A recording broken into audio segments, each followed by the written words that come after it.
तो दोस्तों, BPSC TRE 3 के लिए जो है डेली बेसिस पे अपनी क्लास हो रही है। इसमें मैथ्स के कुछ इंपॉर्टेंट जो प्रीवियस ईयर क्वेश्चन हो या जो नए क्वेश्चन उनके आधार पे बन सकते हैं, वो अपन जो है इस सेशन में डिस्कस करेंगे। देखिए, पहला जो आपका क्वेश्चन है कि पी एक काम को जो है 10 दिनों में कर सकता है, जबकि क्यू जो है उसी काम को पूरा करने में 15 दिन का समय लगाएगा।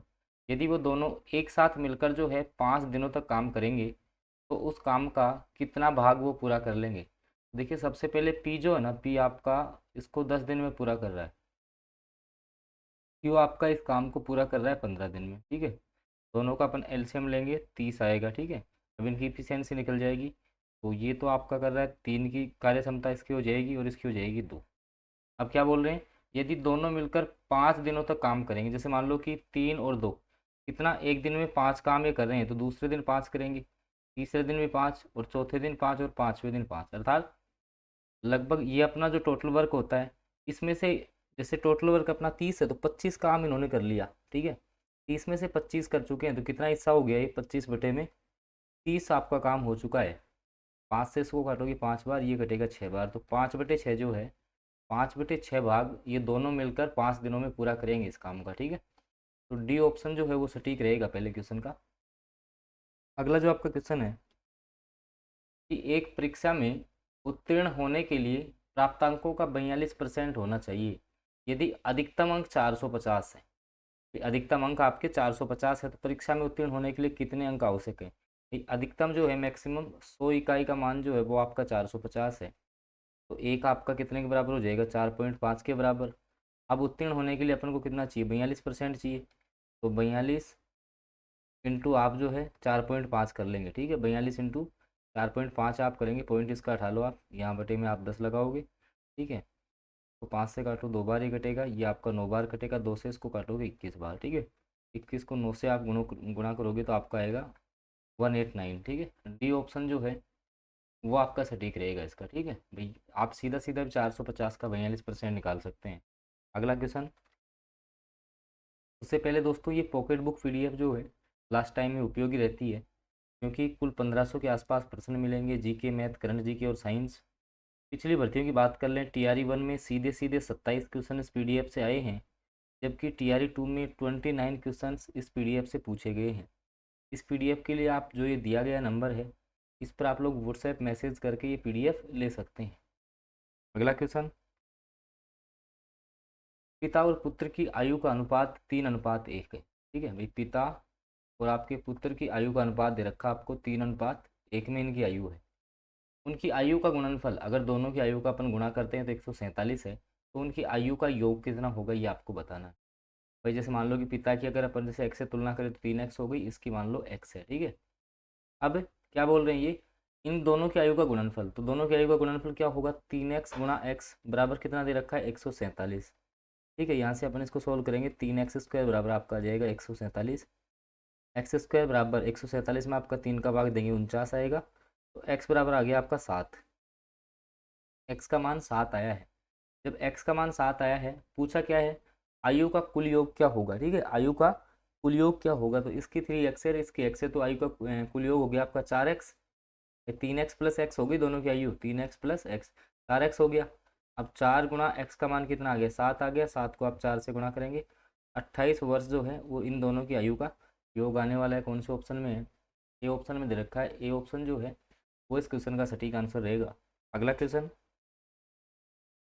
यदि त्रिभुज के कोणों का अनुपात आपको दे रखा है 1:2:3 में, त्रिभुज के तीनों कोण है, सबसे छोटा कोण क्या होगा। काफ़ी इजी क्वेश्चन है, क्योंकि जैसे मान लो ये कोई आपका ट्राइंगल है, तो इसके जो तीनों कोण हैं, तीनों कोणों का जो योग होता है वो आपका होता है, तीनों कोणों का जो योग है वो आपका होता है 180 डिग्री। ठीक है, अब जैसे 1:2:3 में है, तो अनुपातों का योग आपका हो गया 180 के बराबर, तो लगभग 6 इकाई आपकी कितने के बराबर है, 180 के बराबर है, तो एक का मान 30 डिग्री आने वाला है। अब सबसे छोटा कोण कौन सा होगा, 30 का, दूसरा 60 का हो जाएगा, तीसरा 90 का, सबसे छोटा कौन सा आया, 30 डिग्री। ये ऑप्शन में दे रखा है, ए ऑप्शन जो है वो आपका सटीक रहेगा। अगला क्वेश्चन है, यदि एक बेलन की ऊंचाई h, ठीक है, कोई बेलन है आपका, उसकी ऊंचाई आपको दे रखी है h, उसके आधार की जो आपको परिधि दे रखी है, उसके आधार की परिधि के बराबर है। जैसे मान लो कि ये आपका कोई बेलन है, ये आपका बेलन है, इस बेलन की जो आपको ऊंचाई दे रखी है, इसकी एच ऊंचाई है, ठीक है, और उसके आधार की परिधि के बराबर है ये। अब इसका आधार कैसा है, वर्ताकार है, भाई इसका आधार क्या है, यहाँ पे एक वर्त लगा हुआ है, तो वर्त की परिधि क्या होती है, 2 पाई आर, वर्त की परिधि 2 पाई आर, ये किसके बराबर है, एच के बराबर है, भाई इसकी ऊंचाई के बराबर इसकी परिधि हो गई। उसके वक्र पृष्ठ का क्षेत्रफल एच के पदों में ज्ञात कीजिए। अब इसको थोड़ा सा अपन हल करते हैं, देखिए, तो यहाँ से जब आप इसको थोड़ा सा हल करोगे तो एच बराबर 2 गुणा, या इसको पाई रख लो आप, 2 पाई आर हो गया, ठीक है। अब आपको पता है कि बेलन का जो वक्र पृष्ठ है, अब आपको ये पता होना चाहिए कि बेलन का जो वक्र पृष्ठ होता है वो आपका होता है क्या, 2 पाई आर एच। क्या होता है, 2 पाई आर एच। पूछा किसके पदों में है, एच के पदों में पूछा है, तो यहाँ से आर का मान निकाल लो पहले, ठीक है। तो आर बराबर यहाँ से क्या हो जाएगा, H/2 पाई हो जाएगा, H/2 पाई आर का मान। अब इसमें आर का मान रख दो आप, 2 गुणा पाई की जगह पाई रह जाएगा, आर की जगह अपन कितना लिखेंगे, H/2 पाई लिखेंगे, इंटू आपका एच होगा, पाई से पाई कैंसिल, 2 से आपका ये 2 कैंसिल, एच को एच से गुणा करेंगे, आपको हो जाएगा H²। कौन से ऑप्शन में दिया हुआ है, डी ऑप्शन जो है वो सटीक आंसर रहेगा। तो यहाँ पर आपने एक बात सीखी कि जैसे ये जो बेलन है, मैं आपको पूरा ही बता देता हूँ इसका, कि जैसे ये आपका कोई बेलन है, ठीक है, तो इसमें दो तो वृत्त लगे हैं, तो दोनों वृत्तों का क्षेत्रफल इसका पाई आर² होता है, इसका आपका पाई आर² होता है, ये आपका होता है इसका वक्राकार पृष्ठ, इस वक्र पृष्ठ का क्षेत्रफल होता है 2 पाई आर एच। अगर संपूर्ण पृष्ठीय क्षेत्रफल अपन को निकालना हो तो इन तीनों को जोड़ेंगे, तीनों को जब आप जोड़ोगे तो आपका जो आंसर आने वाला है वो 2 pi R into R plus H आता है। ये होता है बेलन का संपूर्ण पृष्ठीय क्षेत्रफल, ये भी आपको याद रखना है। अगला क्वेश्चन देखिए, इन आंकड़ों का माध्य और बहुलक आपको बताना, मीन और मोड आपको ज्ञात करना है। माध्य तो अपन कैसे निकालेंगे, सारों को जोड़ेंगे, ठीक है, सारों को जोड़ेंगे और जितनी संख्या में उतनों को भाग लगा देंगे। देखो इनको जब आप जोड़ोगे तो 9 और 1 10 हो गया, 10 5 15, 15 और 4 आपका 19 और 2 21, एक 22 और 9 31 और 9 40, 2 42 43 और ये 9 आपका 52 हो गया, 52 और आपका 4 56। इन सबको जोड़ेंगे तो अपना आने वाला है 56। इनको काउंट भी कर लो कितने हैं, तो देखो 3 3 6 3 9 3 12 और 2 14, तो 56 में 14 का अपन भाग लगाएंगे तो आपका जो है 4 बार भाग जाने वाला है। तो इसका मतलब ये तो हुआ कि इसका जो माध्य आपका आ गया वो तो आपका आ चुका है, कितना, 4 आ चुका है। ऐसे ही बहुलक निकालना है, बहुलक का मतलब जो सबसे अधिक बार आएगा, ठीक है, जो मैक्सिमम टाइम यहाँ पे आ रहा है वो इसका बहुलक होगा। देखो सबसे अधिक बार कौन सा आपको दिख रहा है यहाँ से, देखो एक यहाँ पे 1 बार 2 बार 3 बार 4 बार और 5 बार दिया हुआ है, ठीक है। तो इसका जो बहुलक होगा वो कितना हो जाएगा, 1 हो जाएगा। तो 4 और 1 आंसर आने वाला है, कौन से ऑप्शन में है, सी ऑप्शन में दिए हुए हैं, सी ऑप्शन सटीक हो जाएगा, ठीक है। क्योंकि बहुलक क्या होता है, जो आपका अधिकतम बार आएगा, ठीक है, जो अधिकतम बार आएगा वो आपका क्या होगा, बहुलक होगा। अगला क्वेश्चन, एक घन का आयतन घन सेंटीमीटर में कितना होगा जिसका विकर्ण आपको दिया हुआ है। अब घन का विकर्ण क्या होता है आपका, आपको सीधा फॉर्मूला अगर पता है, भाई घन का विकर्ण अपन को दिया हुआ है, क्वेश्चन के अकॉर्डिंग चलते हैं। घन का विकर्ण आपको दे रखा है 4√3, 4√3 दिया हुआ है। अब घन के विकर्ण का जो फॉर्मूला होता है वो होता है √3 गुणा भुजा। ये आपका किसके बराबर है, 4√3 के बराबर, √3 से √3 कैंसिल, भुजा का जो मान आ गया वो आपका आ गया 4 सेंटीमीटर। पूछा क्या है, आयतन पूछा है। अब घन का आयतन का फॉर्मूला क्या होता है, घन का आयतन जो है ना वो आपका होता है भुजा क्यूब, ठीक है। तो निकाल लेंगे 4 का क्यूब, 4 का क्यूब आप निकालोगे 64 आपका आने वाला है। 64 कौन से ऑप्शन में है, बी ऑप्शन में, बीपीएससी का पूछा हुआ प्रश्न है ये, बी ऑप्शन जो है ना वो इस क्वेश्चन का सटीक आंसर रहेगा। अगला क्वेश्चन देखो, 80 रुपये अंकित मूल्य वाली एक वस्तु को 68 रुपये में बेचा जाता है, छूट की दर आपको बतानी है। भाई 80 रुपये अंकित मूल्य है, मान लो कि जो उस पर आपका छपा हुआ मूल्य है ना, इस पे लिखा हुआ है RS 80 रुपये की, ठीक है। आपने इसको बेचा 68 में, कितने रुपए की छूट दे दी, 12 की। अब ध्यान रखना, हमेशा जो छूट दी जाती है ना वो अंकित मूल्य पे दी जाती है, किस पे दी जाती है, अंकित मूल्य पे, इंटू 100। इसको आप हल करो, देखो 0 से 0 कैंसिल, 4 से काटो 4 दूनी 8, 4 तिया 12, 3 से काटोगे 10 को 5 बार, 5 तिया 15। तो आपने उसको छूट कितनी दे दी है, 15% की छूट दी है। बी ऑप्शन के साथ आप लोग जाएंगे। दोस्तों अगर एक क्वेश्चन आपको समझ में आ रहे हैं ना तो आप सेशन को लाइक ज़रूर कर देना। चैनल से नहीं जुड़े हो तो सब्सक्राइब आप कर लो, क्योंकि बहुत बेनिफिशियल जो है आपके लिए चैनल रहने वाला है। देखिए, यदि बहुलक का मान 14 है और अंक गणितीय माध्य अगर 5 है तो माध्यिका का मान क्या होगा।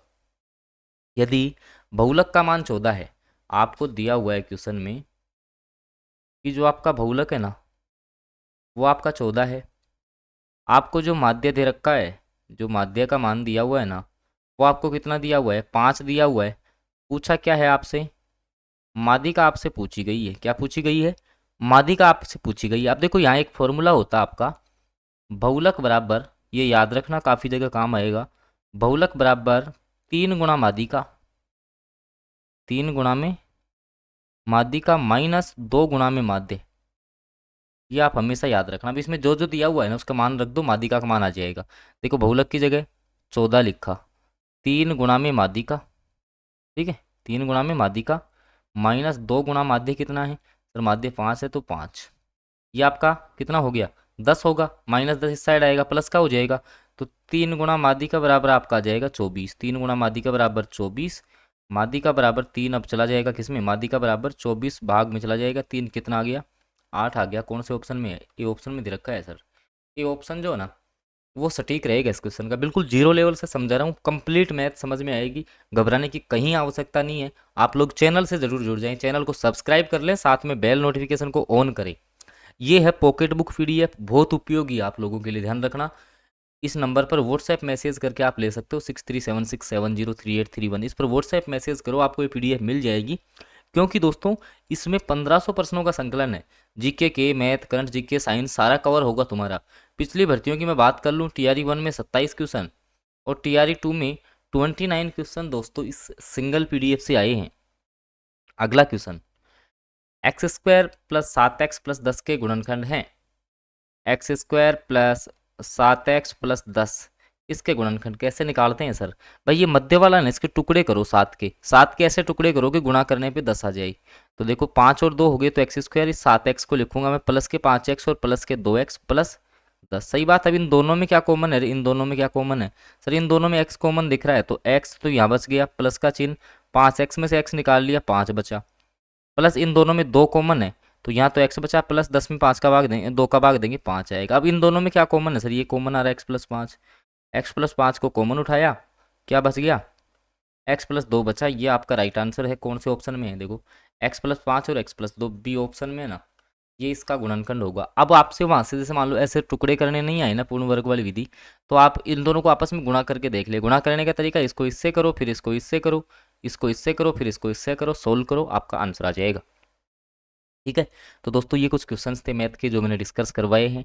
पॉकेट बुक पीडीएफ बहुत उपयोगी है लास्ट टाइम में आपके लिए। ठीक है, जिन्होंने नहीं ली है वो इस नंबर पर व्हाट्सएप मैसेज करो और ये पीडीएफ ले लो आप। बाकी जिन्होंने चैनल सब्सक्राइब नहीं किया है अभी चैनल आप सब्सक्राइब कर लें, साथ में बेल नोटिफिकेशन को ऑन करेंगे तो आगे मेरे जो भी वीडियोज आएंगे उनकी जानकारी आप लोगों को मिल जाएगी। ठीक है, तो बिल्कुल देखें। और इस क्लास पे कितने लाइक हैं, फिर मैं आपके लिए जो है मैराथन क्लासेज बहुत जल्द लेकर के आने वाला हूँ। तो देखिए आप क्लास को लाइक और शेयर जरूर करेंगे।